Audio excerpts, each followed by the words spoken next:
guys, good evening. Ladies and gentlemen, boys and girls, aunties and uncles, it is a pleasure to be here. I really was honored that Lanka United asked me to be here, and Educate Lanka is fantastic. So I was more than happy to get involved. And I was thinking, you know, what can I bring to something like that? I mean, apparently I'm my only talent. I mean, these people that you just saw were singing and dancing and playing instruments. My only talent is cross-dressing as a Sri Lankan auntie on the internet. So I really don't deserve to be here at all. And I was thinking, you know, what can I say? Or how can I contribute? And then I thought, you know, a lot of the cultures, the Sri Lankan culture that we're talking about today, you know, is the instruments, the costumes, the songs. And I thought maybe I can comment on the everyday side of Sri Lankan culture, which is its own unique thing in itself. So there are three things I'd like to talk about. First of all is the Sri Lankan greeting. Now, I'm not sure how many of you have paid attention to this, but the Sri Lankan greeting is actually one of the most complicated things in all of Sri Lankan culture, because it varies by generation. So for example, if I meet someone, I'll be like, hey, and I'll just, you know, just give them a hug, kind of single cheek kind of kiss. But if you meet an auntie or an uncle, they have the double kiss thing going on. So they're like, oh, hello darling, how are you? With a double. And then sometimes you meet these like cool aunties who try and do the single, but you go for a double, and it gets very awkward very quickly.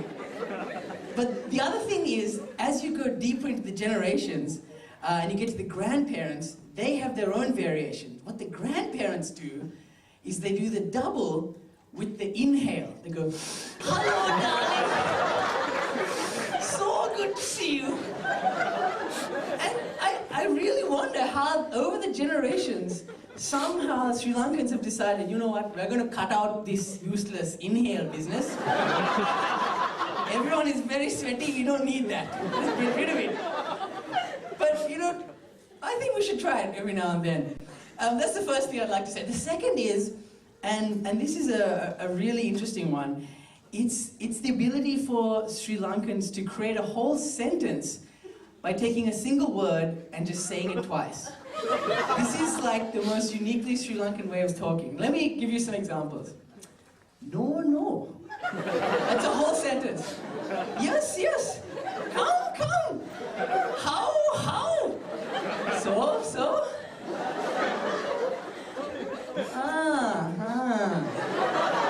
And the most important one is, of course, eat.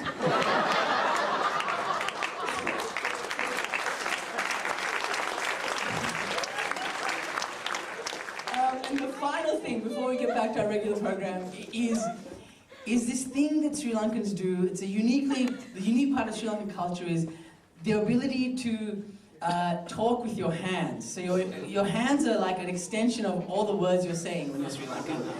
And you know, many cultures do this. You know, my brother-in-law, he's Italian, and their family talks with their hands. And there's all these different cultures do this, but Sri Lankans have some skills that no other culture really gets.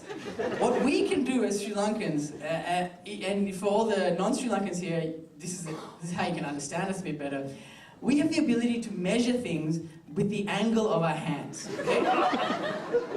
You may not have picked this up, but let me demonstrate. So for example, if something is close by, here. If something's a little further away, there. If something's really far away, there. And the final thing, when I was researching this, I realized that, you know, these angles here are for distance, but Sri Lankans are way, way more advanced than just distance measurement. We also are able to do time. So the angles from here back are actually time measurements. No, I'm serious. So it'll be like, just now. Or it'll be like, some days back. Or, long ago.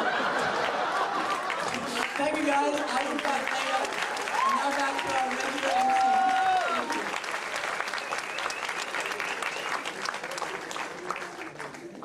Thank you for that, Jehan. That was really funny. True comedian. I was laughing in the corner really hard. Oh, my bad.